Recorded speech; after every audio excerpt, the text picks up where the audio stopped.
Buenas tardes amigos, ¿cómo están? Saludándolos una vez más. Su amigo Alejandro Guadarrama Álvarez. En esto que es la cápsula denominada La opinión que nadie pidió. Hoy, miércoles 12 de agosto del año 2020.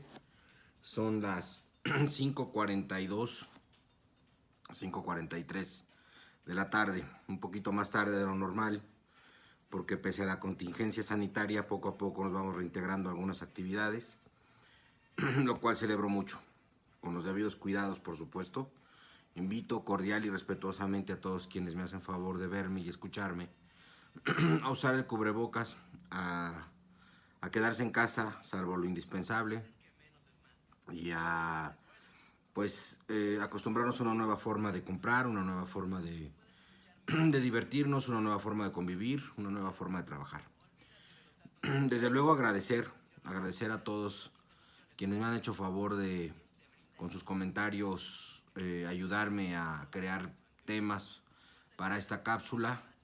Los comentarios favorables, los no favorables, los agradezco igual porque aprendo mucho. Los que me hacen favor hablan por teléfono, mensajes, personalmente, a todos y cada uno de ustedes, mil gracias. Estamos en YouTube, me dicen que les diga dónde estamos, en YouTube, en Facebook, en Twitter o Twitter, y bueno, pues los invito a que me vean, a que me manden sus temas, sus observaciones, sus dudas, si las hubiera, sus exigencias, lo que ustedes gusten.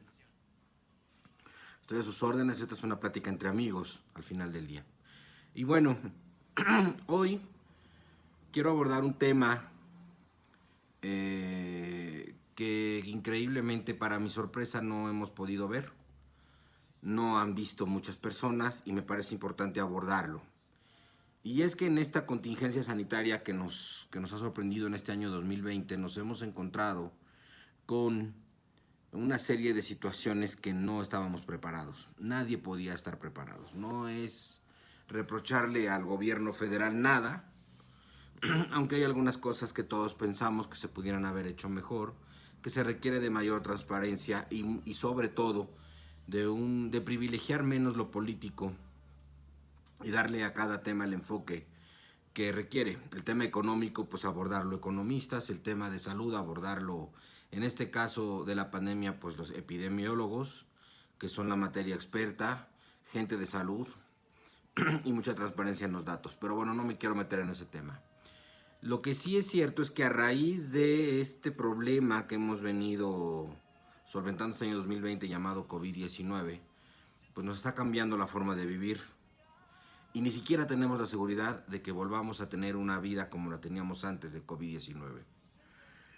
Y quiero hablar de la cuestión de las escuelas. Veo en el futuro próximo un problema muy serio en materia de capacidad para dar educación a los niños, cupos en las escuelas.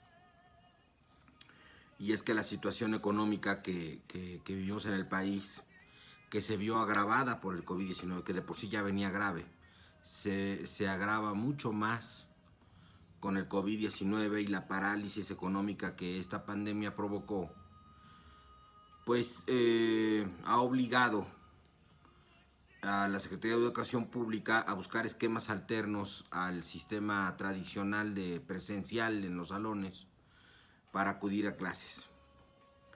Y eso les abrió una serie de imprevistos que han tenido que solventar de la manera más rápida posible. Y no es fácil el reto. México tiene un gran número de estudiantes, millones y millones de estudiantes que cursan diferentes grados escolares y que son presenciales en su mayoría. De tal manera que aunado a la cuestión económica, a esta crisis económica que estamos viviendo, y que muchos padres pues ven la posibilidad de ahorrar un poco de dinero enviando a la escuela pública, cambiando a sus hijos de una escuela privada a una escuela pública, tomando en consideración que el esquema de enseñanza puede ser similar, que es a distancia, que los maestros van a estar a distancia y que al final del día van a estar trabajando en casa. Entonces se unen dos mundos que son la necesidad de ahorrar un poco en dinero y la necesidad también de crear sistemas alternos de asistir al colegio, que son la educación a distancia. Un tanto cuanto improvisado, un tanto y cuanto desigual, porque mientras hay escuelas que trabajan con tablets y que los niños dominan, pues hay otros que no dominan las tablets, que ni siquiera tienen acceso a internet vía wifi y que además pues van a tener que tomar clases a través de la televisión y otros en radio. Desde luego y por supuesto que eso va a traer un deterioro en la calidad educativa. Es lógico. No es lo mismo el tener a un maestro que está preparado, capacitado para dar clases, para conocer y reconocer los métodos que cada uno de sus alumnos requieren para una mejor enseñanza, a los padres en casa que no tenemos esa capacidad, o no todos, y que no tenemos esa preparación académica. De tal manera que podemos encontrar aquí un mundo en el cual los padres dicen, bueno, pues si vamos a estar en casa, pues mejor no pago y lo mando a una escuela pública. Bueno, yo respeto a quienes tomen esa decisión, aunque sí repito y considero que la educación pública, sin ofender a nadie, puede deteriorar un poco la calidad educativa a comparación de algunas privadas. Por la atención. Voy al punto. Seguramente va a haber un gran número de alumnos en las escuelas públicas, mucho mayor al que ya había, que de por sí era grande. En las escuelas públicas son grupos mínimo de 30 alumnos. En las escuelas privadas los grupos son de alrededor de 10, 12, 15 por salón en promedio. Hay escuelas que tienen hasta 25, hay escuelas que tienen 5, tienen 10. Escuelas privadas, repito. De tal manera que permite que el maestro tenga mayor atención para esos alumnos, mayor enfoque en cada uno de ellos, un conocimiento de su personalidad mucho más profundo que en una escuela pública, que ante tal número de alumnos, pues esta labor se les complica un poco más. De tal manera que tenemos que entender que va a haber un deterioro en la calidad educativa, porque esa supervisión, ese conocimiento, ese contacto,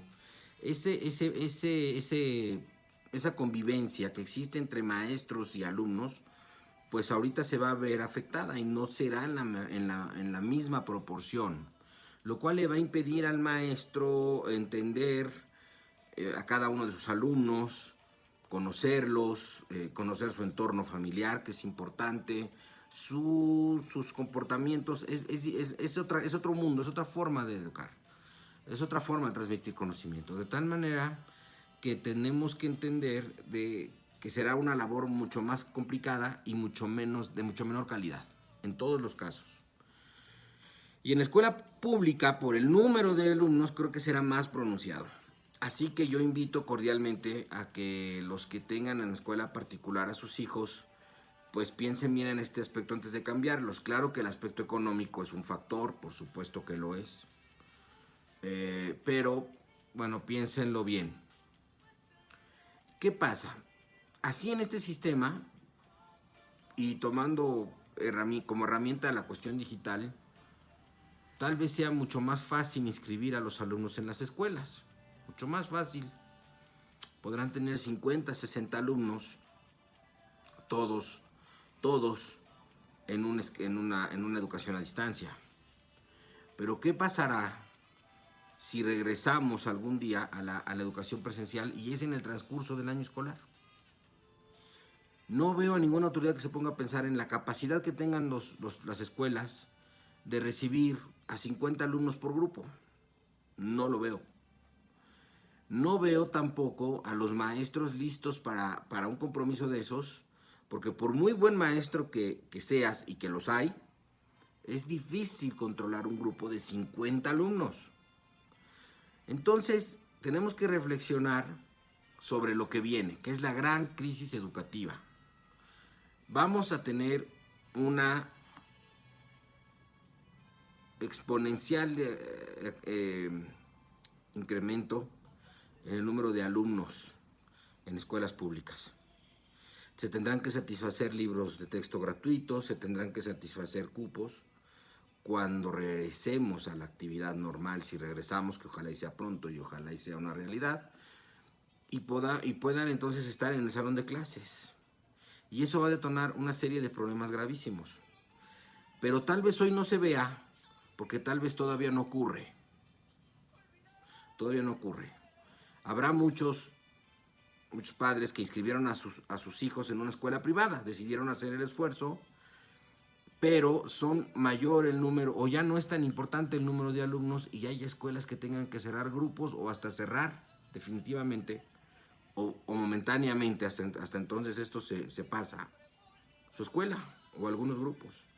¿Por qué? Porque es lógico pensar como materia de negocios que tú no puedes abrir una escuela de primaria con 6 grupos o 12 grupos con 3, 4, 5 alumnos por grupo. Es decir, el monto de las colegiaturas no te va a solventar los costos de la escuela. No es negocio. Y tal vez hoy las escuelas tienen abierto un periodo de inscripciones. Seguramente. Muchos se están inscribiendo y muchos no. Hoy los dueños de las escuelas no saben realmente cuántos alumnos van a tener.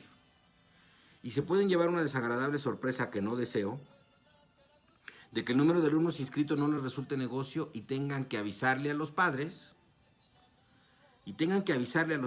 que sus hijos no podrán cursar en esa escuela ese año escolar, porque la escuela se va a cerrar o porque el grupo se va a cerrar porque no es negocio. Y entonces los padres recurrirán a otras escuelas o recurrirán a las escuelas públicas.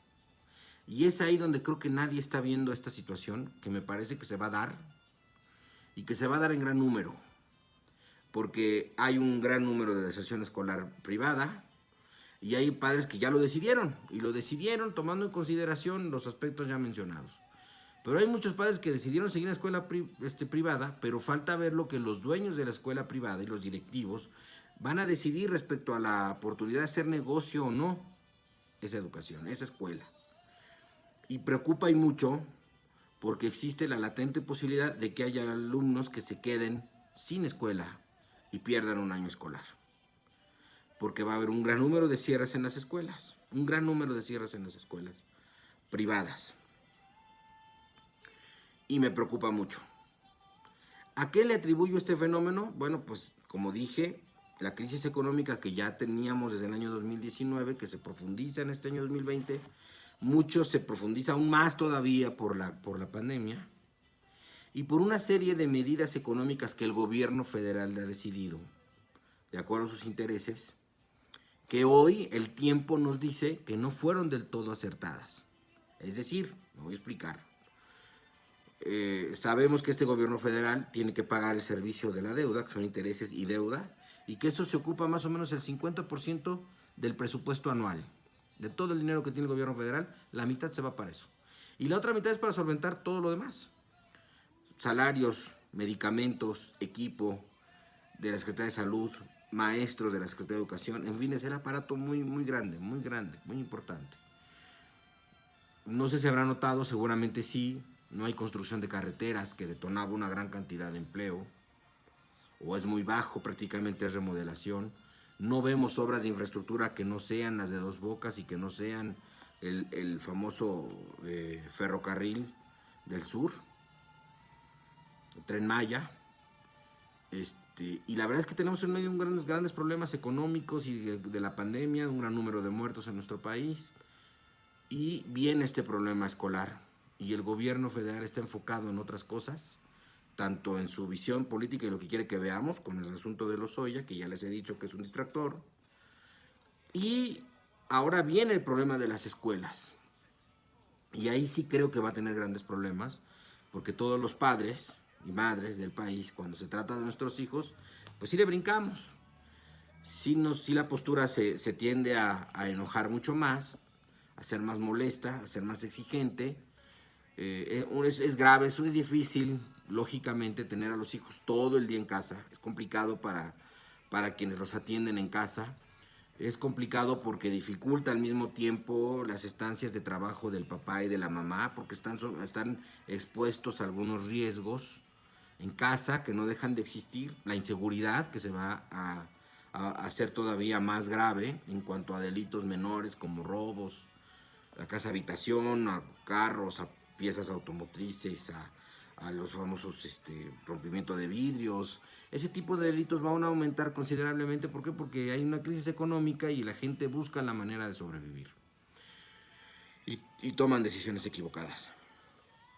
Pero regreso al tema, el gobierno de López Obrador no tiene previsto en su presupuesto un aumento tan considerable de la matrícula escolar pública. Y sí es un problema grave.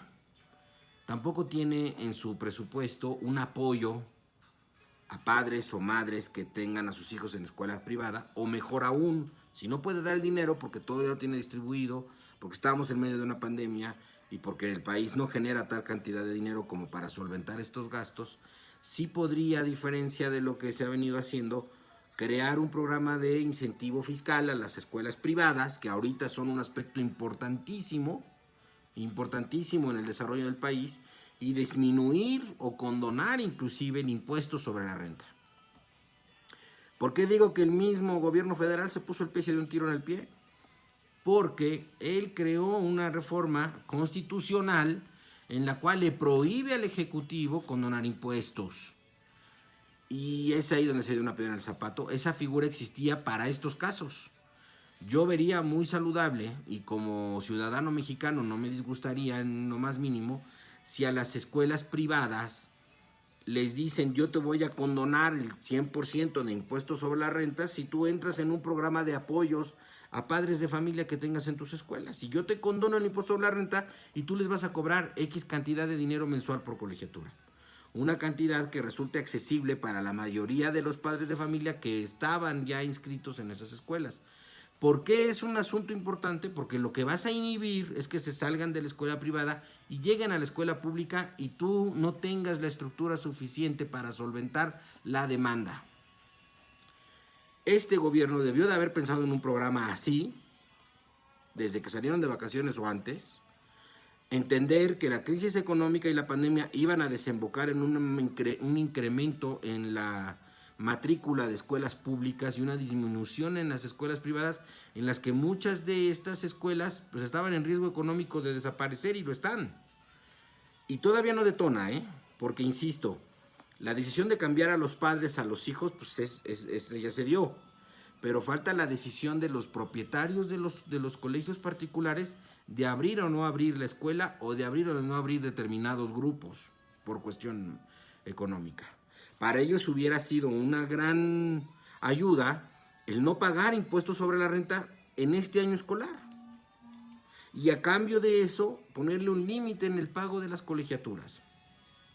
Les hubiera permitido subsistir, dar el servicio, seguir teniendo negocio, y lo que dejaban de ganar en el monto de las colegiaturas normales que cobraban, se los compensas un poco en el impuesto sobre la renta. Claro, los obligas a determinado número de días de clase. Yo hubiera pensado en limitarles la cantidad de dinero que iban a cobrar al mes, según la zona y el estado en el que estuvieran, o el municipio inclusive. Y hubiera creado un programa más o menos genérico en el cual permitiera que las escuelas privadas siguieran dando el servicio, porque las públicas no van a poder. Eso es lo que yo veo como un gran problema que se aproxima. Ojalá esté equivocado, lo deseo de corazón, pero sí lo veo en el horizonte próximo. Y creo que nadie más lo ve. Pero, pues hasta aquí quiero dejar el comentario de este problema, de esta bomba educativa que yo veo, bomba de capacidad de dar el servicio público de educación a la gran demanda que se aproxima. Y eso es lo que quiero que ustedes recapaciten, me orienten y me den su opinión respecto a este tema. Escríbanme por favor, allá en YouTube, suscríbanse a mi página, porque hoy es miércoles. Yo creo que el viernes vamos a subir otra cápsula que me han pedido amigos, a quienes aprecio mucho, en relación a los consejos municipales, sus facultades administrativas y legales, sus alcances administrativos y legales, así como la inquietud que ha surgido entre muchos de ustedes en relación a cómo se van a llevar a cabo las elecciones en el estado de Hidalgo si seguimos en medio de esta pandemia. Es muy curioso porque los estudiosos, los eruditos, los que saben de este tema, ventilan con cierta soberbia que es un asunto muy fácil de resolver, que existen las elecciones por medios electrónicos y que vámonos, con eso será suficiente. Un gran amigo que me hizo el comentario me dice, oye, ¿tú te imaginas una comunidad de Huehuetla donde no hay luz? Que le pidas al presidente de la casilla que les ponga a disposición una tablet o una computadora para hacer un voto electrónico. ¿Cómo van a tomar las boletas? Las boletas van a venir libres de virus, las cajas, las mamparas. En fin, el Instituto Estatal Electoral tiene enfrente una tarea muy complicada para lograr llevar a cabo unas elecciones libres de COVID-19. No está sencillo el reto. No quisiera estar en sus zapatos. Bueno, hasta aquí la cita, hasta aquí la opinión que nadie pidió de hoy miércoles. Y de verdad no saben cuánto les agradezco que me vean, ¿eh? Me da mucho gusto saber que alguien me ve y que les gusta cómo digo las cosas. Les agradezco mucho que me den sus opiniones, buenas y malas. Que tengan muy bonita tarde y ánimo. También me pidieron, por cierto, que les aclarara por qué digo que no gasten, pero que gasten. No gasten superfluo o gasten superfluo mínimo, en lo mínimo. ¿Por qué necesitamos gastar? Porque la reactivación económica se va a dar en base a que haya circulante de dinero, que el dinero se vuelva a gastar y se vuelva a repartir. Y en esa medida podemos mejorar la economía. Así que los invito a que compren lo necesario y compren de repente algún lujito, no tan seguido como antes, pero sí háganlo. Traten de limitarse y sobre todo y de preferencia consuman local. Consuman local. A las grandes empresas la crisis les pega menos que a los pequeños negocios. Los invito respetuosamente a que compren y que compren local. Les mando saludos afectuosos. Buenas tardes.